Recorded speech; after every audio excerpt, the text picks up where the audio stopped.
እዚህ ነው ያለችው። የታለች ታዲያ እናቴ? እዚህ ሰላምዬ ጋሽ እትዬ ነች። በዚህ ግባ፣ ማንም የለም።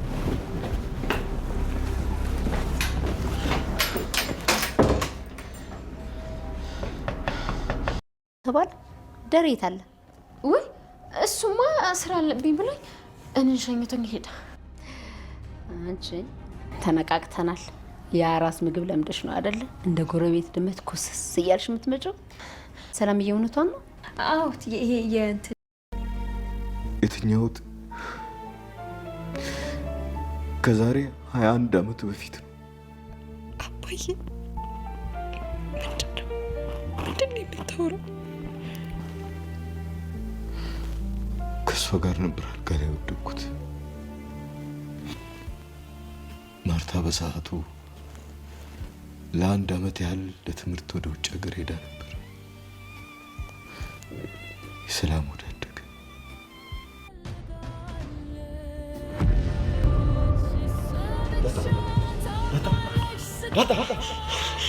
ነግሬሽ ነበር እኮ ዳጣ፣ እንደማትችይው ነግሬሽ ነበር እኮ። ተረጋጊ ብዬሽ ነበር እኮ ዳጣ።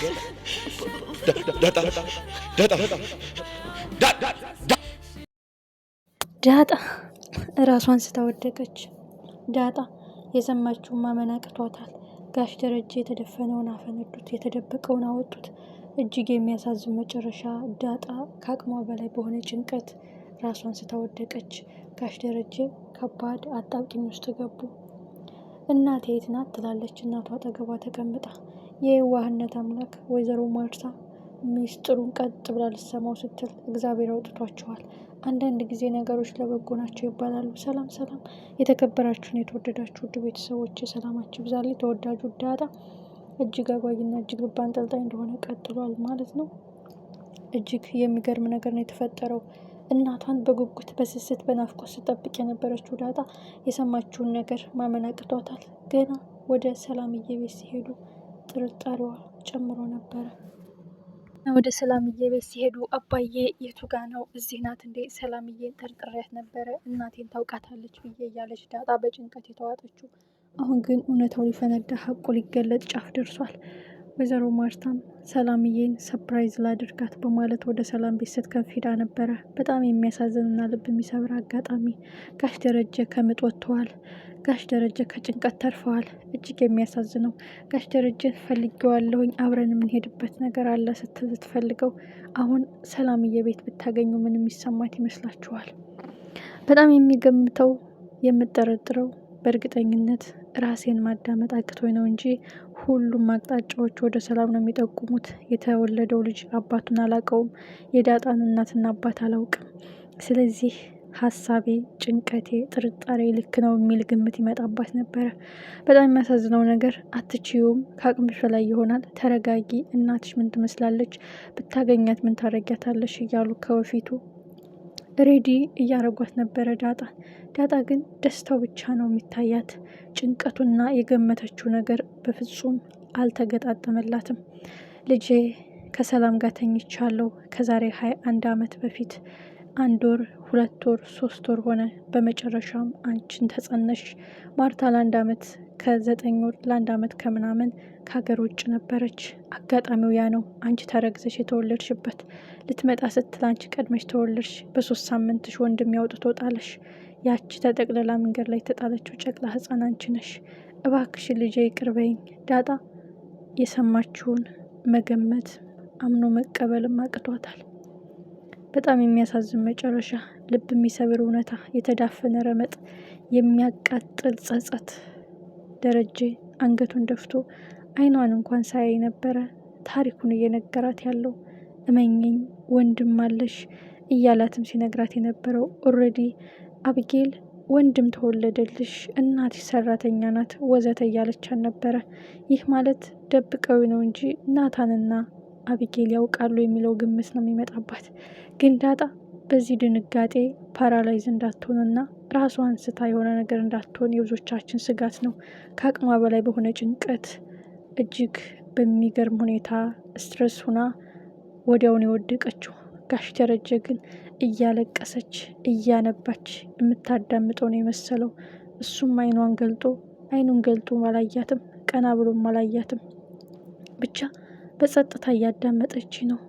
እጅግ የገመተችው ሳይሆን ያልገመተችው፣ የጠረጠረችው ሳይሆን ያልጠረጠረችው በመፈጠሩ አንገቷን ደፍታ እያለቀሰች ነው የሚለው ግምት ነው እንጂ ራሷን በድንጋጤ ራሷን ስታ ትወድቃለች ብሎ አላሰበም።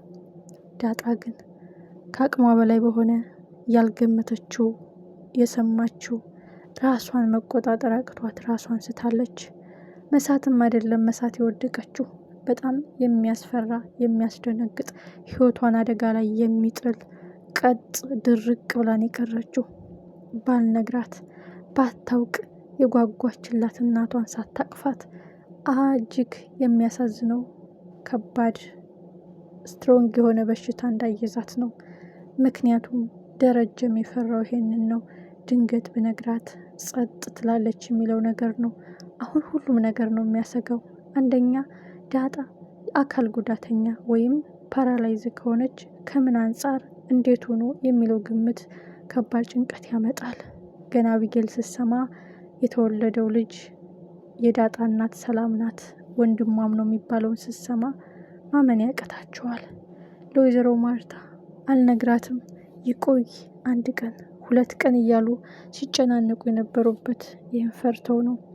ድንገት ጸጥ ብትልስ ዳጣ አባዬ አውቃለሁ ወንድ ልጅ ነህ፣ በስሜት ተነሳስተህ በስካር ተገፋፍተህ ነው ማለት ሳይሆን እንዴት በማዬ ላይ በእንቁዋ በታማኟ በደጓ በመልካሟ በልብ ቀናዋ ማርታ ላይ ደረብክባት በማለት ነው የወቀሰችው።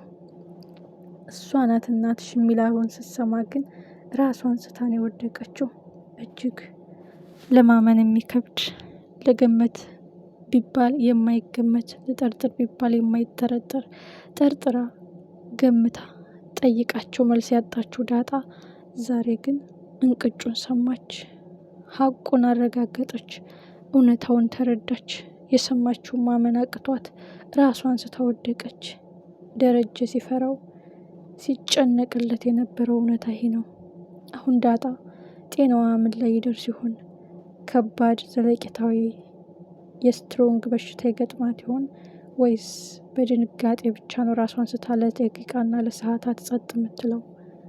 ደሬ የእግር እሳት የህሊና ጸጸት የዘላለም ረመጥ ነው የሚሆንበት።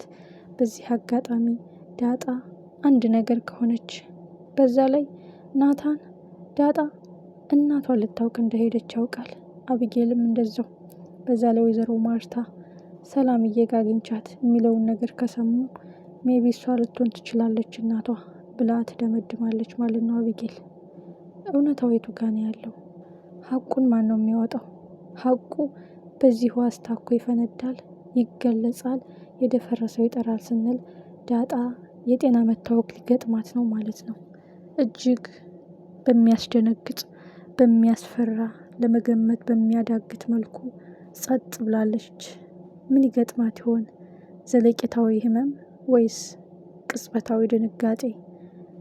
ሁላችንም ቀጣይ ክፍል በጉጉት እንጠብቀዋለን።